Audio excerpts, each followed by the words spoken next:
So ازاي بقى بعرف اعمل وصف للحاجة وبعمل تعريف للحاجة وناخد بعض امثلة ليها. لو انا مثلا هتكلم عن the tree for example. The tree is a plant. It's kind of plant, of course. The tree is a kind of plant. It's usually high. Many kinds, many sorts we can find of the tree. انا كده بعرف الشجره ايه، بقول ان هي نوع من النباتات بتبقى في الغالب بتبقى عاليه. ده كده ايه؟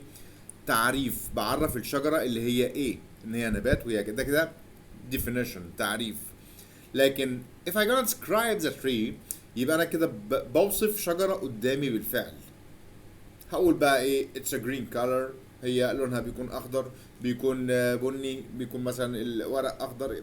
ده description. فالدescription حاجه والديفينيشن حاجه، لازم نميز بين الاثنين ونحاول نعمل جمل سامبل في الاثنين. And let's try together to define and describe many things around us to can start English well. Good luck.